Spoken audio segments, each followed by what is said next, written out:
Hello বন্ধুরা, আমি প্রিয়া। আমার চ্যানেল প্রিয়ার রান্নাবান্নায় তোমাদের সবাইকে ওয়েলকাম। আজকে আমার রেসিপি কাঁচা আমের মোরব্বা। কাঁচা আমের আচার তো আমরা সকলেই খাই। এইভাবে একবার কাঁচা আমের মোরব্বা বানিয়ে দেখো, খেতে কিন্তু ভীষণই ভালো হয় আর সময় লাগে অনেক কম। চলো তাহলে আজকে আমার রেসিপিটি শুরু করা যাক। প্রথমেই দুটো বড় সাইজের কাঁচা আম নিয়েছি। আমটাকে এবার খোসা ছাড়িয়ে ছোট ছোট টুকরো করে কেটে নিয়েছি। দেখো, আমটা ঠিক এইভাবে সরু সরু লম্বা লম্বা করে কেটে নিয়েছি। বেশি মোটাও করিনি, আবার খুব বেশি সরুও করিনি। এবার একটা মশলা বানিয়ে নেব। কড়াইতে দিয়ে দেব একটা শুকনো লঙ্কা আর দেব হাফ চা চামচ পরিমাণে 5 ফোড়ন।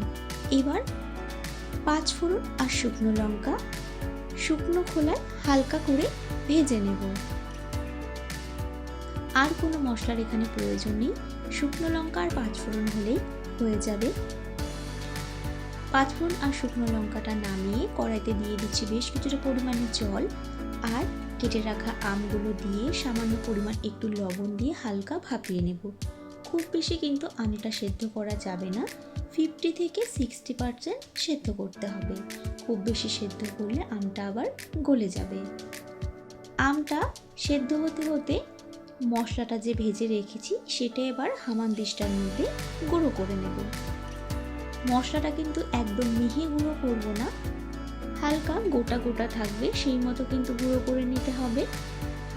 দেখো, ঠিক এরকম আমি গুঁড়ো করেছি। এবার মশলাটা ঢেকে রেখে দিতে হবে, না হলে মশলাটার স্মেলটা উড়ে যাবে। এদিকে আমটাও ভাপানো হয়ে গিয়েছে, মোটামুটি আমটা সেদ্ধও হয়ে গিয়েছে, খুব একটা বেশি আর সেদ্ধ করব না। এবার গ্যাসের ফ্লেমটা বন্ধ করে দিয়ে আমগুলো জল ঝরিয়ে তুলে নেব। এই রেসিপিটায় আম কিন্তু একদম শক্ত শক্ত দেখে নিতে হবে, নরম আম নিলে কিন্তু এই রেসিপিটা হবে না। আমগুলো তুলে নিয়ে কড়াটা একবার পরিষ্কার জল দিয়ে ধুয়ে নিয়ে আবারও গ্যাসে বসিয়ে দিয়েছি। দিয়ে দিচ্ছি 1 বাটি পরিমাণে চিনি আর ওই বাটি মেপেই দিচ্ছি হাফ বাটি পরিমাণে জল। এবার গ্যাসের ফ্লেমটা হাইতে করে দিয়ে খুব ভালোভাবে চিনিটা গলিয়ে নিতে হবে। দেখো, চিনি কিন্তু একদম গলে গেছে আর একটু গাঢ় গাঢ় মতো হয়ে গিয়েছে। দেখো, ঠিক এরকম একটা ঘনত্ব চলে এসছে। এবার সেদ্ধ করে রাখা আমগুলো চিনির রসের মধ্যে দিয়ে দেব। পুরো রান্নাটাই কিন্তু চিনির রসে হবে, এখানে কোনো রকম কোনো এক্সট্রা জল ব্যবহার করব না। আমগুলো দেওয়ার পর দিয়ে দেব অল্প একটু লবণ আর কালারের জন্য দেব অল্প একটু কাশ্মীরি লঙ্কার গুঁড়ো। এখানে তোমরা চাইলে কাশ্মীরি লঙ্কার গুঁড়োটা নাও দিতে পারো, দেখতে ভালো লাগবে তাই আমি এখানে অ্যাড করেছি, না দিলেও কোনো সমস্যা নেই। কাশ্মীরি লঙ্কার গুঁড়ো পরিবর্তে তোমরা শুকনো লঙ্কার গুঁড়ো ব্যবহার করতে পারো, সেক্ষেত্রে ঝালটা বেশি হয়ে যাবে, তাই আমি কাশ্মীরি লঙ্কার গুঁড়ো এখানে ব্যবহার করেছি। খুব ভালোভাবে একবার মিশিয়ে নিচ্ছি আর হালকা হাতে মেশাতে হবে, না হলে আমগুলো কিন্তু ভেঙে যেতে পারে। এবার গ্যাসের ফ্লেমটা হাইতে রেখে বেশ কিছুক্ষণ সময় ধরে রান্না করে নেব। মিনিট 5-6 সময় ধরে রান্না করে নেওয়ার পর দেখো, মোরব্বা কিন্তু হয়ে এসছে আর কালারটাও কিন্তু একদম চেঞ্জ হয়ে গিয়েছে। এখন এর মধ্যে ভেজে রাখা মশলা আর দেব সামান্য অল্প একটু বিট লবণ।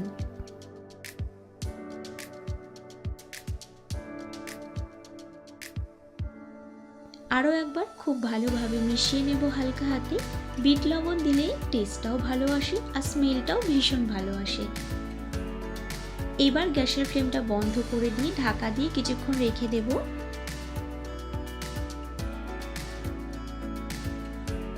মিনিট 2-3 সময় ধরে ঢাকা দিয়ে রেখে দিয়েছি। দেখো, কালারটা ঠিক কতটা সুন্দর এসছে আর মোরব্বাটা দেখো একদম পারফেক্ট হয়েছে আর দেখতেও ভীষণ সুন্দর হয়েছে। তোমাদের এই রেসিপিটি কেমন লাগলো কমেন্ট করে কিন্তু অবশ্যই জানিও। ভালো লাগলে একটা লাইক করো আর এরকমই নতুন নতুন রেসিপির আপডেট পেতে আমার চ্যানেলটা সাবস্ক্রাইব করার অনুরোধ রইল। সবার আগে আমার ভিডিও নোটিফিকেশান পেতে পাশে থাকা বেল আইকনটা কিন্তু অবশ্যই প্রেস করে দিও। আর এইভাবে এই রেসিপিটা একবার বাড়িতে বানানোর অনুরোধ রইল, আশা করি খুব ভালো লাগবে। চলো আজকের মতো টাটা।